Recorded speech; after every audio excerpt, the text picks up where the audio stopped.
Oi, pessoal. Bom, agora a gente vai ter aula de literatura, continuação de classicismo. Hoje a gente vai falar daquele que é considerado o maior escritor português de todos os tempos, o maior poeta em língua portuguesa, que é Luís Vaz de Camões. Bora lá.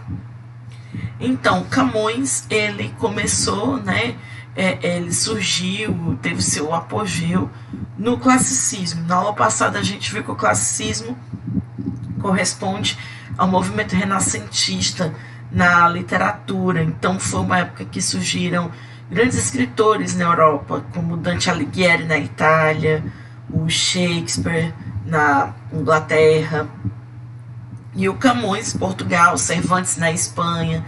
Então, a lírica de Camões, o que foi que ele escreveu?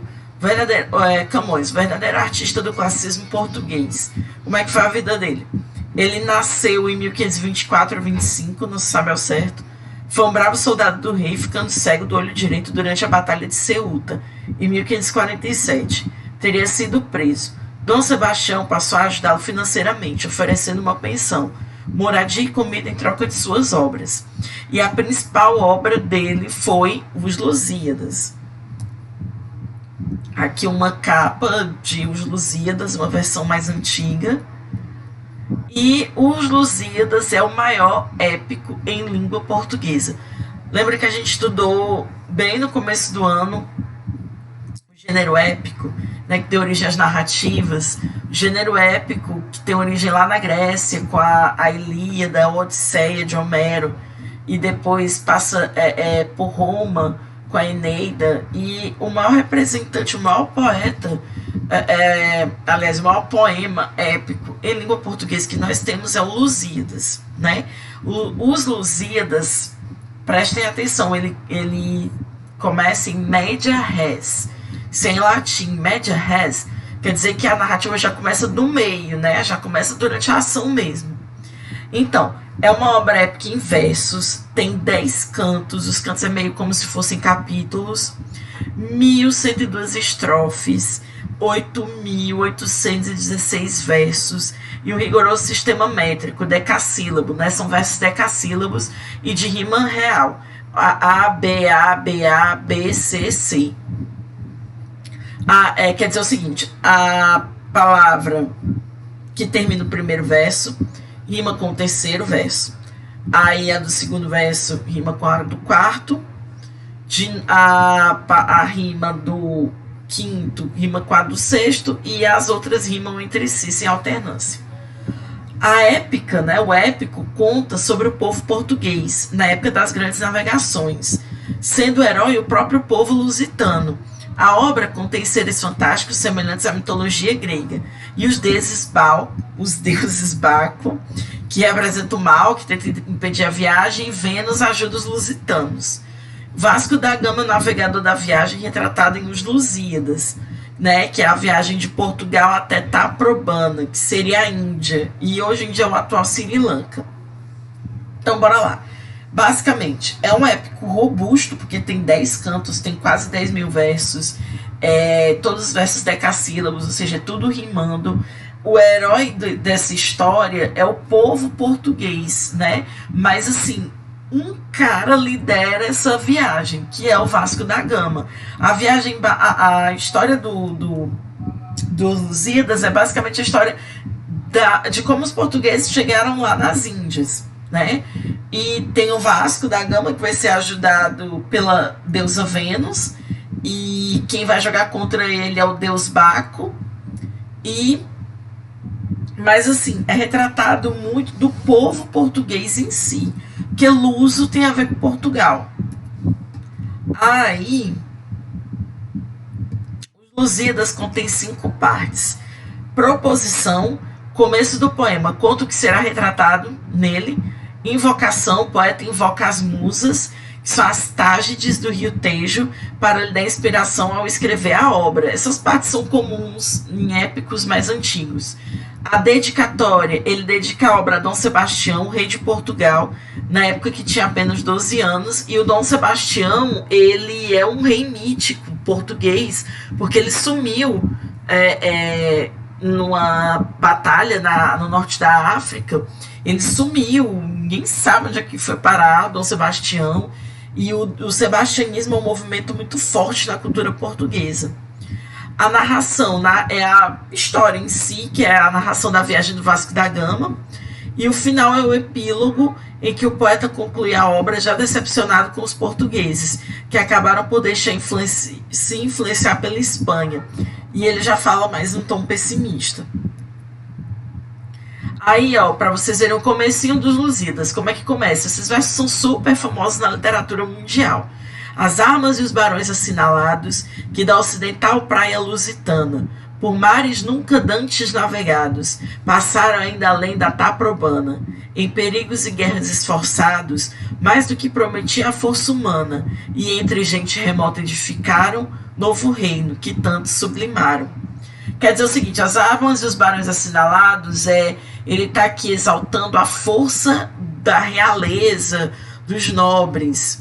Aí ele fala, que é basicamente, né, essa nobreza que teve coragem de sair da praia lusitana, né, sair daquela praiazinha de Portugal e foi até o outro lado do mundo, né, foi bater lá nas Índias. Aí ele fala, novo reino que tanto sublimaram, ou seja, foram até as Índias para conquistar a terra que eles tanto sonhavam, né, a gente sabe que isso aí era o interesse financeiro, que eles queriam era pegar especiarias das Índias e não ter que passar pelo Mediterrâneo, e assim Portugal ganharia muito com isso, né? A gente sabe, né? Então, entre as aventuras contadas por Gama, pela história, né, são 3 episódios que a gente sempre destaca. O caso de amor proibido da Inês de Castro. Inês de Castro, ela foi a amante de um rei, Dom Pedro IV, se eu não me engano, de Portugal. A história dela é contada nos Lusíadas. É uma história muito triste de amor que acaba mal. E aí esse enredo verdadeiro é contado na história dos Lusíadas. Tem o relato do Velho do Restelo, que é um contraponto à animação com a viagem da frota, né, do Vasco da Gama. Então muitas pessoas estavam animadas e tal, mas o Velho do Restelo ele já estava tipo abrindo o olho para uma possível queda do reino de Portugal, e foi isso que aconteceu. E o episódio do gigante Adamastor diz que nos Lusíadas, né, claro, lá onde é o Cabo da Boa Esperança, na pontinha ali da África, né, que eles contornam para poder ir para a Ásia, ali seria um gigante Adamastor que teria ficado lá, e o gigante Adamastor não quer deixar o Vasco da Gama passar, e conta a história de amor dele, que ele era apaixonado por uma musa, e a musa não ficou com ele e tal, enfim, o Vasco da Gama dá um olé nele, dá um drible nele e deixa o gigante para trás. Aí, por acaso, o Vasco da Gama vai encontrar essa musa, porque o gigante Adamastor foi apaixonado, lá no final, que é na Ilha das Flores. Aí, então, essa é a parte, né, eu vou até voltar aqui, ó. Então, Os Lusíadas é o maior poema épico em língua portuguesa, é matéria de prova. Os Lusíadas é um dos poemas que nós brasileiros, todos que falamos português, temos que conhecer, tá? Tem um valor artístico, um valor cultural, histórico incrível, né? Isso com certeza é a maior obra do Luís Vaz de Camões. Mas ele também escreveu outros tipos de poesia. Sua produção, a produção de Camões, foi publicada pela primeira vez por Estevão Lopes, 8 em 2 partes, ambas intituladas Rimas. Como a segunda publicação reproduzia a maior parte dos poemas da primeira e inseria poemas descobertos a partir do acesso do editor aos novos cadernos, a obra lírica Camões registra em termos numéricos, né? Então, assim, basicamente, ele escreveu 105 sonetos, 10 canções, uma sextina, 10 odes, 5 elegias, 3 poemas em oitavas, 8 écoblas e 95 redondilhas. Isso tudo é poesia, só formas diferentes de escrever poemas. Em Camões convivem 2 mundos: a poética tradicional e estilo renascentista. Então a gente pode dizer, desse monte de poema que o Camões escreveu, ele se destacou em dois estilos, o tradicional e o novo, que é o renascentista, que é o classicista. A primeira, que é a forma tradicional, está ligada às formas poéticas como cantigas, vilancetes e trovas, né, que vem lá do trovadorismo, com os da chamada medida velha, e temas tradicionais populares. O estilo renascentista vincula-se a novas formas de composição, como o soneto, a canção e a ode. A gente viu na aula passada que o soneto foi introduzido em Portugal com Petrarca, tem o Sá de Miranda, né? Então o soneto é a coisa nova, era a novidade do momento. Utiliza-se a medida nova, decassílabos distribuídos em 2 quartetos e 2 tercetos, e o amor é visto, como fazia o poeta Petrarca na Itália, associado a contradições, sendo as mais célebres entre a vida e a morte, a água e o fogo. Predomina nos sonetos um sentimento de satisfação e compreensão, conhecido como desconcerto do mundo. Então isso aparece bastante, o desconcerto do mundo, nesses poemas líricos do Camões, que é tipo, porque aqui todo mundo se dá bem fazendo coisas erradas. Ele tem um poema que é mais ou menos assim: todo mundo se dá bem fazendo coisas erradas e eu faço tudo certinho e só me lasco na vida. Mais ou menos isso, sabe? Expressa-se por jogos verbais e conceituais requintados, trocadilhos, metáforas, hipérboles, personificações. Aqui eu botei um trechinho. Tanto de meu estado me acho incerto, que em vivo ardor tremendo estou frio, sem causa justamente choro e rio, o mundo todo abarco e nada perto, é tudo quanto sinto, um desconcerto. Também é do Camões, esses versos são super famosos, aquele: o amor é fogo, que arde sem se ver, ferida que dói não se sente, contentamento descontente, né? Então tem essa contradição, essa antítese sempre, no caso do amor. O amor é um fogo que arde, mas eu não consigo ver. Aqui, ó, é um ardor.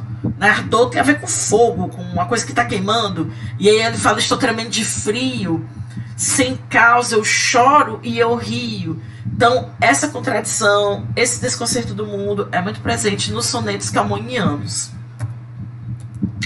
Aí basicamente é isso. Então a gente viu que Camões é o maior poeta classicista português, ele é o maior poeta português, ele escreveu a maior época em língua portuguesa, que é os Lusíadas, que conta a história de Vasco da Gama para as Índias e acaba contando meio que um pouco de toda a história, a tradição, o jeito de ser português.